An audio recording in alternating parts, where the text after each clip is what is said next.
Hello, welcome to Big Conversations with Tia DMO. Today we have none other than the first woman to be elected to the riding of Edmonton South and the first Black woman to be elected to the Alberta legislature. She is none other than Rhiannon Hoyle, and she joins us to take some questions. Hi, Rhiannon. Hello, T. It is so lovely to be here. Thank you for having me. Hey, you look all glammed up, the first Black MLA. Congratulations again. Oh my goodness. Oh, I was just at the Alberta Ledge this morning or this afternoon, and I was out there speaking on behalf of the official opposition, and it was lovely. So, Of course, of course. yeah, And you're also Alberta NDP's advanced education critic. that is correct. I'm the critic for advanced education, proudly so. And yeah, there's a lot going on there with students and families. And yes, for sure. So, does the dust ever really settle on the first Black MLA? I mean, it is a big deal. Do you ever get into the role where it means nothing to anybody anymore, or it's always a big deal everywhere you go? Yeah, so I don't think the dust ever settles in politics, to be honest. But for me specifically, it's such a gift and it's such a privilege to have this opportunity to be elected as the first Black woman, immigrant, Trinidadian. There's so many intersectionalities to myself and to this role, but it's also very heavy, right? Because I'm representing so many different communities, so many different types of people, and yeah, there are quite a lot of demands, probably more so than some of that I've been seeing, even more than my colleagues. So some of them anyway. Yeah.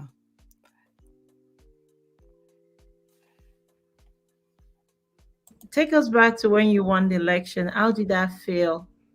Oh my goodness. That night was it was surreal, T. It's Did one you of those believe? things when you're Mhm. on the campaign trail, and there's a lot of work on the campaign trail that you have to do, all the door knocking, the connecting with people, speaking on all those issues, making sure people are feeling heard and represented. And there's so many of my other colleagues too that I'm eager and hoping that that we're all going to be there together. So it was a night that was truly surreal. I'm not even sure in that moment if I was believing the results, and you're really anticipating seeing for sure whether you've actually won or not. And to have known that it was for sure called that I had won the seat was, there was so many emotions really for my team, for myself, for my family, my children, my husband. It was very emotional. I'm still even trying to digest that moment, as we're about 8 months, 8.5 months out from that time. Yeah. Mm.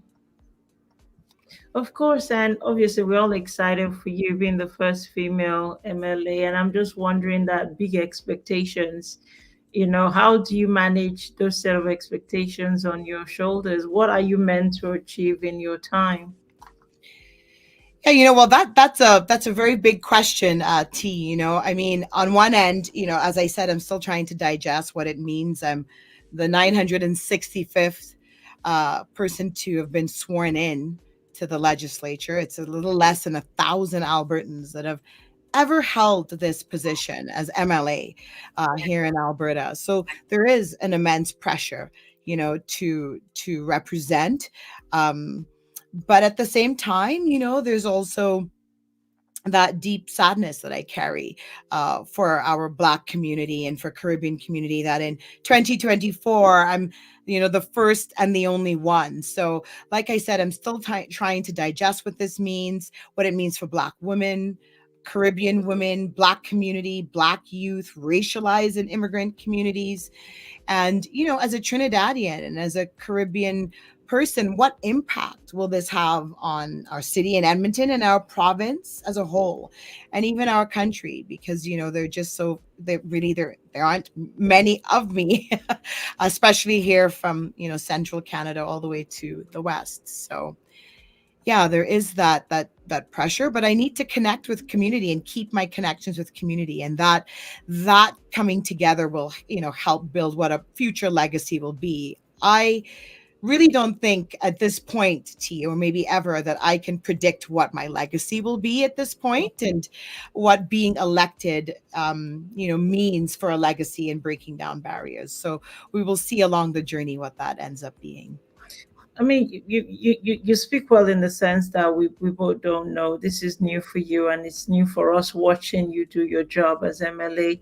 But pray tell me, as being in the opposition, is there much you can really do Oh, legislatively? yeah, absolutely. I mean, look, being in government as a whole and in the official opposition, a lot of the work that MLAs should be doing, in my opinion, is making sure that we build community, that we are leaders in community, right? And being an MLA gives a platform to do that. So whether it's economic issues, social justice issues, areas of business, mentoring youth, there's a lot of work that needs to be done. And that work I'm definitely doing. And how we connect people, those networks we build. And then, in the house, the work I do there. So bringing up those issues, whether it's in question period or member statements, and, putting the pressure on government and holding them accountable to the needs of what Edmonton and the province wants. That is my job. And so there's a lot of power in that. And I'm proudly representing that and deal with that every day. There are hundreds of emails that come into my office every day.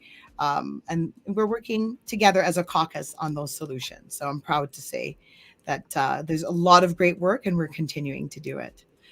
Okay, so just a follow-up question there. What would you be doing in terms for you to business leaders? What are some of the thoughts 8 months in that you may want to accomplish?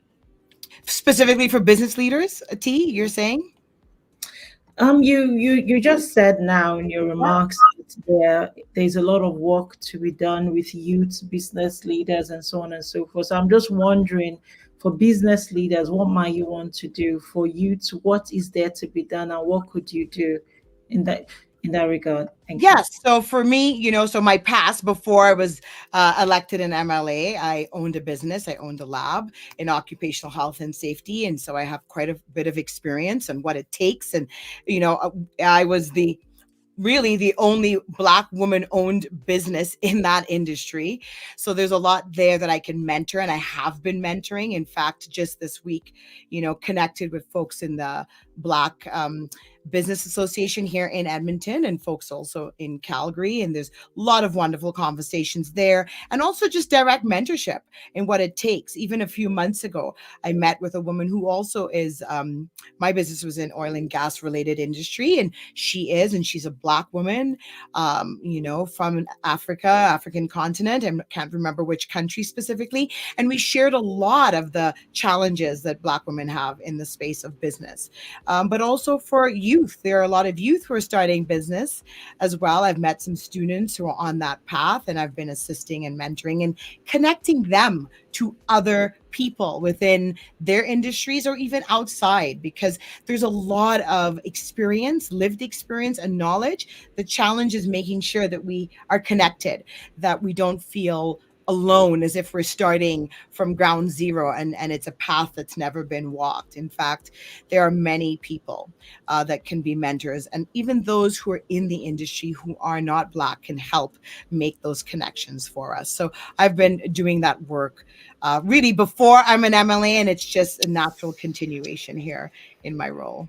Okay, that's incredible. So Black History Month emphasizes and it acknowledges Black excellence, like people like you. What do we do? Because you're like an epitome of Black excellence. We got our first Black woman. When we say Black History Month is, it's part of the work you do daily. So what do we need to do to make sure we're not just recognizing achievements and accomplishments only in February? There's something that we think about actively right through the year. The end of the day, the mere fact that Black folks exist shows that Black history is every day. And many of us not just exist, but we're thriving. We have ideas of what our own visions for within our community that bleeds out into the greater province and even the country. So I think, just starting with making sure that we share our stories and that we're the ones initially sharing those stories. T, what I've learned in the past few months here is there's so many stories that I know, but so many that I do not know. And we've got to, really dig to make sure that people are not keeping them into their small, siloed networks, but that folks like me in my position, I have a platform where I can, uplift and share far and wide, even outside of Black community as a whole.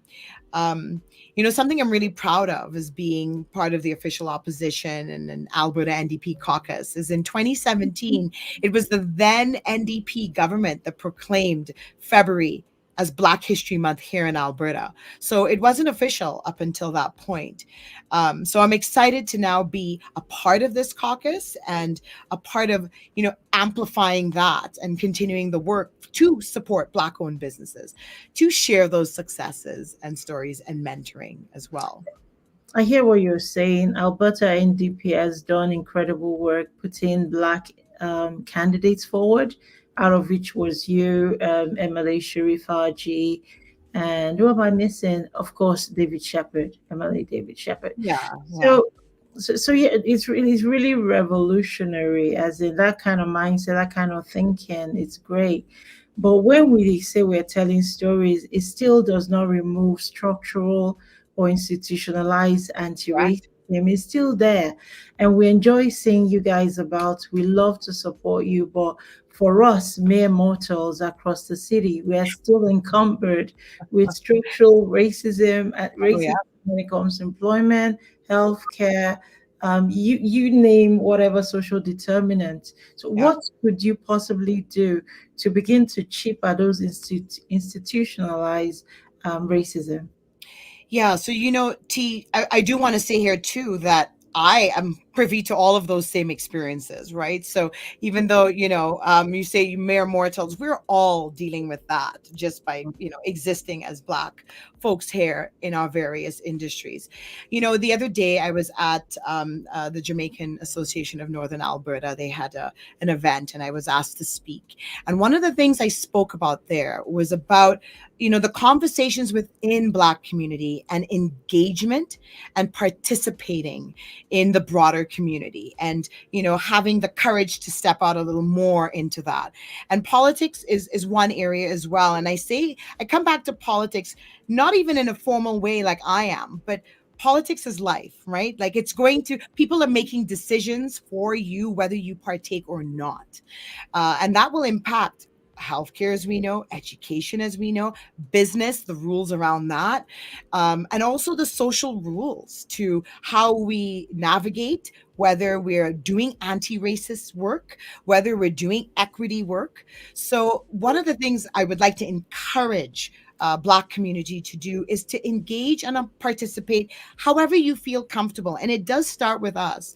It does start with the conversations we need to have within our community, I believe, and then how we connect to the greater, larger community. So there's a lot of work there. I don't think it's one particular thing because it's so intersectional and so far and wide. We need to really tackle some of maybe the lower hanging fruit and see how we can, move ourselves forward together. Mm. So I get what you're saying, and we are showing up. You were at the event Yeah. yesterday with our brother Darren. You were at the Jana breakfast.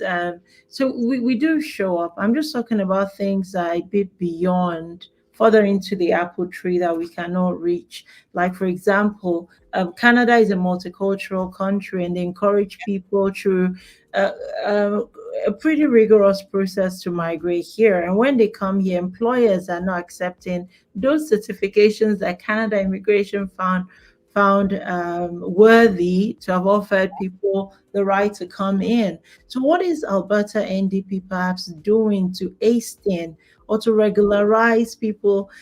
I hear a lot of stories where people come in and then they have to go back to school, to maybe become nurses. Or I know several pharmacists who gave up because working, retraining was a bit hard for them. Yeah. So I'm just wondering, I feel all of this is because of structural racism. Like, if for immigration I was okay, but why won't employers take a look at my certificate? It's now inferior. You get me to start all over again. Do you see what I'm saying? I do. I think, and you touch on a good point here. I think, but once again, this is not just it starts with, the broader immigrating to Canada, which is on a federal level, how the rules are set up there. There are things we can and our government should be advocating to our federal government as a whole to make sure that Albertans and those that are immigrating here have the supports they need. Yes, there are programs that we can be doing better within, Alberta as well. But there's a social component to this. There's a societal component and a perception. And so one of the gifts of Black History Month is, yes, sharing our successes, but also having those deep conversations about those structural issues and challenging government. And so this is where people like myself, like MLA Sharif Haji and David Shepard and many others in my caucus, we need to be holding government account and asking those questions in the House as well, Right. bringing that into the record as well of Alberta's history, and also having folks like you and others in the community being willing to come and speak on many different platforms as well as in the House. We can invite you as guests, but it does start with storytelling, and it does start with this going far and wide outside of Black community, because we need others to see us as how we see ourselves. Mm. Right. So there's a bit of a reflection piece. I find this really, I think the discussions need to be had. We need to understand from a philosophical level, but we also need to look at some of the little things that we can move within society so that people see that we are achieving. I mean, what you are doing, T, in Black media and as a Black woman, as a Nigerian woman, that's wonderful. What I am doing here as a Black woman, right, as also we're immigrants and in this realm of politics, is actually showing people in the greater society our excellence, our success, and then our voices are heard. So we need to continue that collaboration and continue putting ourselves in the arena. I don't think there's one specific pathway and answer to this. It is complex, It but is. it does require in an essence a sense of work and labor, and that's a paradox and a challenge that we talk about too, right, about having to do that work when we're living the challenges of that. But for me, I'm happy to sit in both realms of doing that work, having the discussions, but also having the courage to step up. Like, that's one of the reasons why I ran, bringing to why I'm here. There are many factors, but one of the key things was I was not willing to accept the status quo and decided that I was going to physically, actively step up and change that, right? And I'm still doing it. It's not changed because I'm here. Yeah, what worries me though is we put in all this work, and I'm just wondering at a predeterminate time in the future, would there really be change that would there be enough change that changes lives? Would we have moved? Would we have been able to solve these credential problems? For example, would people, for example, come from Ghana and their nursing certificates will be okay here, or they'll be put through a top up program? And I know the province is working hard to limit or to reduce all these things. So I'm just wondering, do you see an end in sight to structural racism across Alberta today? I do. T, at the end of the day, for me, it's about hope for our future. And I am hopeful when I see people asking, like the fact that we're even having this discussion publicly. This gives me hope. Absolutely. As we see out, the face of Alberta is very different than when I first moved here in 1992. When I moved here in 1992, Alberta looked very different. So I am hopeful because I have lived and I'm continuing to live in seeing the changes, in seeing the progress, and we're not where we need to be. But I think people like me and many others, many other community leaders, I'm but one, people like you are really pushing forward to see this change. So I'm hopeful, and more importantly is our children, right? So our children, there's one thing to say something to our children, but when they see us doing this work, they then know that they, automatically continue it and that there's space for them. Okay. I like that you have hope, and it could rub off on me just a little bit before you go. That Yeah, at some point things will get easier for immigrants. At some point, things will change. So one of the things I did in prep for this was to go through your Twitter feed, and I was just looking at key issues opposition was opposing, and I know you're the advanced education critic, but the two like my two next questions have nothing to do with advanced education. that's fine. Okay, so I wanted to talk about the pensions plan. I know you have a big town hall next this week. At some point is tomorrow. Okay. Tomorrow, yeah, tomorrow at 6 o'clock at Blue Quill Community League. Yes. So, what is the? Believe me, I feel personally that it's not possible. I don't feel the premier would win in removing our pension plan from the federal practice. But what are your grounds for? Could you describe why Alberta NDP is opposing this plan?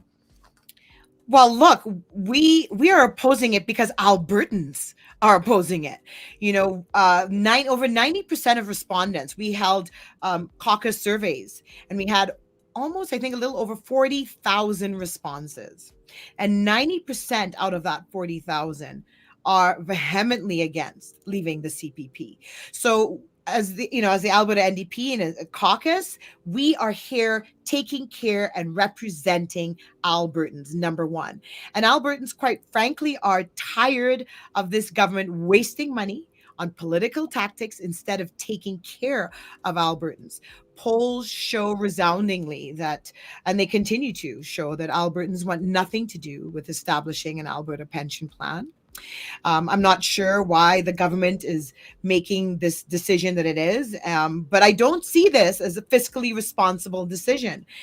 In fact, enough money has been spent on this scheme and promoting this scheme, and it's going to cost us quite a bit upfront and in the long run. And quite frankly, I've been speaking to seniors and met with many in Edmonton South and visiting them, and I've had many forums in a sense with seniors at the various senior adult living, and they're very upset and they're very worried.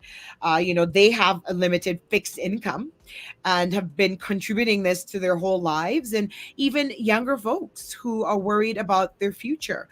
So, we have here where tons of money is spent on media campaigns surrounding this scheme, and lots of it's taxpayers' dollars on apparently a fiscally responsible conservative government. I'm not seeing it. And quite frankly, the government has said, and Daniel Smith has said, that they will hold a referendum, and I hope they do, and that Albertans actually get to say if this is going to go through. Albertans get to say whether they truly want this or not. And as far as I'm concerned, we've seen a resounding support against it. So that's why we are reflecting the needs of Albertans and leading on making sure Albertans feel represented. Mm. Yeah. Okay, thank you. Is the Alberta NDP proposing an alternative plan? Well, the alternative is to stay in the CPP. That's what people want, and that's where we stand. We're against having an Alberta pension plan. Yeah. Okay, that's fine. So, this next question is about the Premier's latest thing where she's asking, where she's saying children should not be given puberty drugs without parental consent. I'm just wondering, when you think about it, you generally want to be a part of your children's lives. You want to really know everything that's going on, and when children are going through body this is that the right word, dysphoria, I think. It's maybe they need a bit more support, and they're probably mental health issues. What could be wrong with that? That parents should be a bit more involved, and parents should know before state agents like schools and hospitals give children drugs to alter their gender. Yeah. Well, so you're talking about the parental rights legislation that the premier put forth a few days ago. Is that where we are? Right, yeah. Yeah, well, look, I'm a mother. I have two school-age children and very engaged with my children, and want the best for them. I think fundamentally this parental rights, and it's a human rights issue we're discussing here, right? And denying access to crucial healthcare services despite parental consent and support from medical professionals violates the human rights of transgender and gender diverse youth. You know, parents should make collaborative decisions with their child or children in consultation with their family doctors or doctors regarding health care of family and children, including hormonal treatment, puberty blockers, and gender affirming surgery. You know, Daniel Smith's policies here infringe on the autonomy of families and interfere with the essential decision making process within households. And as a parent, I don't like that she's infringing on my right to make decisions with my children. So, despite that she's talking about that this gives parents rights, in fact, depending on what's going on in my household, she's taking that away. So, this is very heavy handed, in my opinion. This is the UCP government and Daniel Smith talk about reducing red tape. This is heavy handed. It's government involved in the everyday lives of people's personal lives and their decisions on what parents can and cannot do and what children feel. It's a human rights issue. And with all due respect, I'm an MLA and and in government, we govern, but this is a slippery slope towards other issues that affect different communities and control being put on them. And I'm not a doctor. I'm not a therapist. I'm not an expert in those areas, and so I have no right in doing that kind of work. So for the Alberta NDP caucus, this is something that we're vehemently against, and our government needs to do better, and we'll hold them account. And I can tell you, the transgender community, gender diverse youth, and all those in that community are not going to stand up and accept this. So Mm.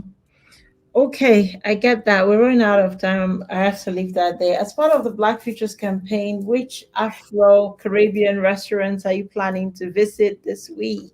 oh my goodness, this is the fun part, right? I mean, supporting our local Black businesses. You're talking, restaurants and food, which is very much a core of Black culture. Look, we have so many restaurants. I love Fat Bar on White Ave. Graham's Jerk House isn't a restaurant, but I've been supporting, Neil out of Graham's Jerk House for quite some time. There's Cafe Caribbean. We've got women there who are also Caribbean Trinidadian. There's Mesobina, that's Eritrean food. There's Zuhur, East African, Kafa. I mean, I want to try and attend quite a few of these, even past February. Look, I support these businesses outside of Black History Month. Do you have any recommendations, T, that I should visit? You mentioned Flavor. Did you say Flavor restaurant? They're really good. Yeah, Yeah. it tantalizes as well. Look, we just have to support our Black businesses and make sure that they don't shut down, right? And share this with people outside of our Black community so they get to enjoy the food and the culture. And that's what it's all about. Yeah, for sure. All about. Okay, I got a final question. Sure. What do you do for your mental health? Do you get time to read leisurely? Yeah, thank you for asking that question, T, right? Especially those of us out in public service and in the forefront. I do a lot for my mental health. I mean, I'm here, I'm happy. This is, I'm so proud and privileged, and you need a lot of energy to do this job. I take, very good care of myself every morning. I meditate daily. I do yoga when I can. I create pockets of time for my family and my friends to connect and talk about things that matter to them and pull myself mentally out of politics for moments. I mean, I don't have a ton of time to do all of this, but I do make a concerted effort. This week, the 5 artists One Love, Joyful Noise performance. I just had the best time, and I got to relax and enjoy our culture as a Black community as a whole. Look, I love to read, but to be honest, I don't have much time to sit down and read books or things outside of my work. My work requires a lot of heavy reading and keeping up with the issues and policies and bills. So mostly when I'm traveling or I'm in my car, I listen to audiobooks, and that's kind of where I'm at today. But that's very important because that helps me be a better MLA and a better person as well. So. Absolutely, Rhiannon Hoyle, you're the first woman to be elected to the riding of Edmonton South and the first Black woman to be elected to the Alberta legislature. You're also Alberta NDP's advanced education critic. I hope we can do this again because we just didn't cover everything. Uh, No, absolutely. We could do this again, T. And, I look forward to supporting you. There's a lot of, I've been supporting Black media, ethnic media. We need to do a lot of work there. And let's do this again. And I'm happy to chat with you about a plethora of issues that affect Albertans and Black community as a whole, too. So thank you for this opportunity. It's lovely to see your purple hair and your purple lips, as always. Your signature. Yeah, yeah. And I'm sure I'll see you at one of the many events this month. I've seen you at a few, and we'll keep seeing each other again and continue these conversations. Absolutely. Thank you so much, Rhiannon.